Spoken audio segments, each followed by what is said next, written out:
count of three, give me your name. 1, 2, 3. Nice to meet you. How many of you want to improve your life? How many of you really want to improve the person who's right beside you?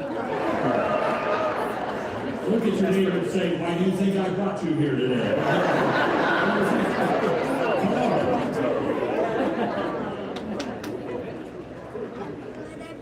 I love really having time with people that are making a difference in their life. And what I'm going to share with you for these next 33 minutes, I just promise you that it'll help you. I had a lady come up to me recently and said to me, she said, I think I know why you're successful. I said, I'd like to know that myself. And then she said, I think you're very successful helping people become very successful. And when she made that statement, I thought to myself, that's why I'm here. Because I've had people help me.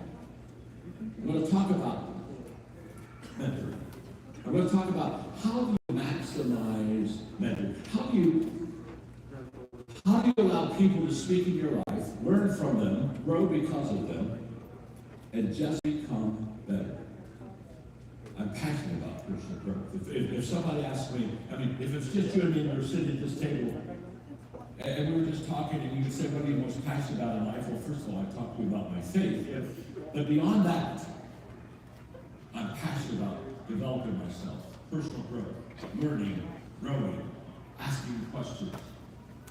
And what I've discovered in my 50 plus years of personal intentional growth is that mentoring is the greatest vehicle for growth. There are several ways to grow, many, many ways.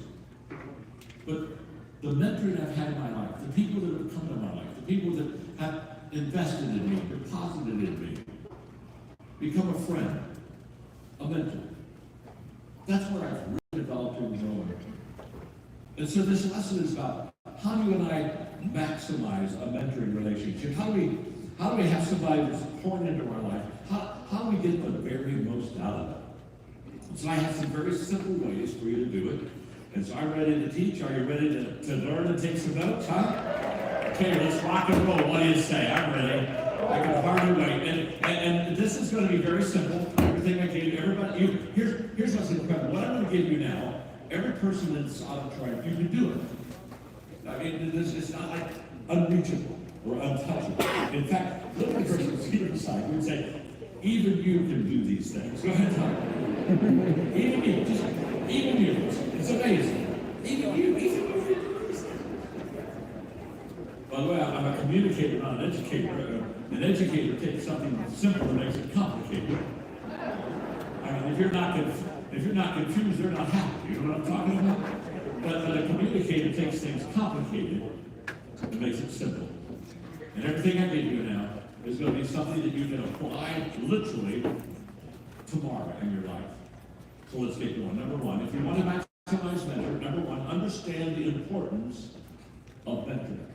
Understand the incredible value and the return that you get when people speak into your life. In fact, when young people ask me, if you were my age, what would you do? I say I would begin as quickly as possible to have people begin to mentor me. Because you see, it was at the lunch table where I had a mentor who was writing books. He had written 6 books. I hadn't written any books, hadn't thought about writing books. To be an author was not of any interest to me at all. I love to read, but to write a book, it wasn't on my bucket list at all.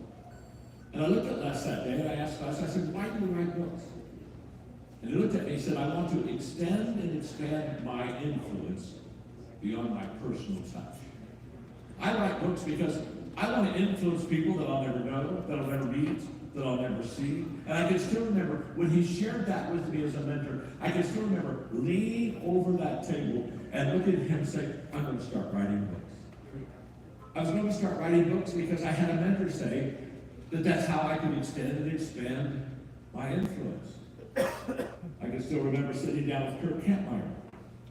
We were having breakfast at the Holiday Inn in Lancaster, Ohio, and Kurt looked at me and he said, John, do you have a plan for personal growth? I said, no, I don't have a plan for personal growth. To be honest with you, I never thought about having a plan for personal growth. Nobody ever walked into my life and said, you need to be intentional about your personal development. So I didn't have a plan, didn't think I should have. I didn't, it never entered my mind. That day he looked at me and said, let me explain something to you. Getting older is automatic. Getting better is not. If you're going to get better, you're going to have to be intentional. You're going to have to do this on purpose. Nobody accidentally got better. I began asking my friends, do you have a plan for growth in your life?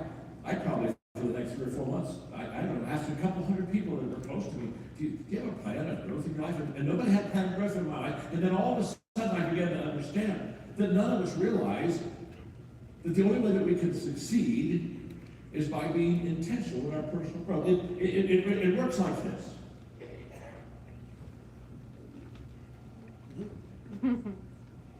Everything worthwhile is uphill. Which is finished. There is nothing in your life worthwhile that is not uphill. If you have dreams, if you have good dreams, you know what? They're all uphill. Margaret and I have been married for 55 years. That's uphill. People say, oh my gosh, you're just amazing. 55 years old, oh my, it's just amazing. It's uphill. It's uphill all the way. Everything worthwhile, you have to climb for. You have to fight for. You have to be intentional. You've never heard anybody or read a book about accidental accomplishments. People say, how did you get on top of the mountain? You've never heard anybody when they're asked, how did you get to the top of the mountain? Look at somebody and say,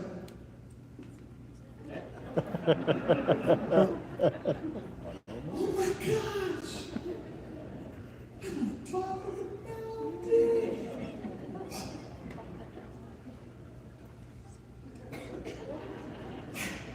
No idea.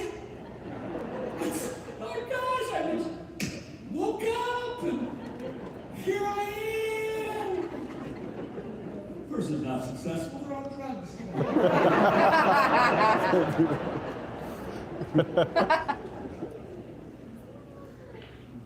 Everything was wild. It's uphill. And when I met Kurt Kampmeyer at breakfast that day, said, John, you have to be intentional in your personal growth. It's just, there's no accident to it. There's no hope to it. There's no even. I think maybe I can get there. You have to be intentional. It was life changing. And by the way, here's the problem. Everything worthwhile is uphill.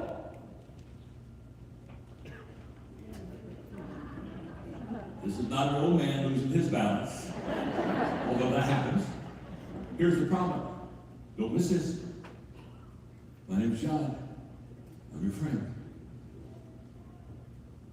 We have uphill hopes, but we have downhill habits.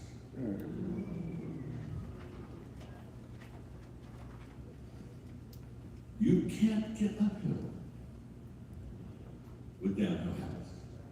And one of the downhill habits, and there are a bunch of them, I have a little teaching on it. One of the downhill habits is people thinking that success is quick, or it's easy, or that it just happens to you, or maybe you got a break in life.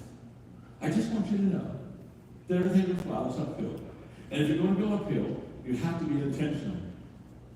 And so when I was very young, I said, okay, if I have to be intentional in personal growth, I need to be able to understand what's a personal growth environment look like. What kind of people do I have to have around me? What kind of environment do I have to really personally grow? And when I was 27, I wrote what I'm going to read to you right now. A personal growth environment is a place where others are ahead of you. If you're at the head of the class, you're in the wrong class. A A personal growth environment is a place where you're continually challenged. A personal growth environment is a place where your focus is always forward. A personal growth environment is a place where the atmosphere has an affirmation to it. A personal growth environment is a place where you're out of your comfort zone. Oh, I wish I had time to talk to you about that, because everything you and I need in our life but don't have, there's a reason. One reason. It's out of our comfort zone.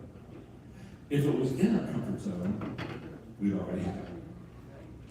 We have to jump the fence. We have to go where we've never gone before. We have to do what we've never done before. We have to take action as if we've never acted before. You have to understand, a growth environment is where I'm out of my comfort zone. It's a place where I wake up excited. A person where I can hardly wait for the day.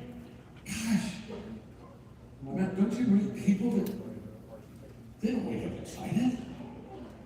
They wake up boring. You know, I see people all the time, and I say, my name is John, I'm your friend. Go back to bed.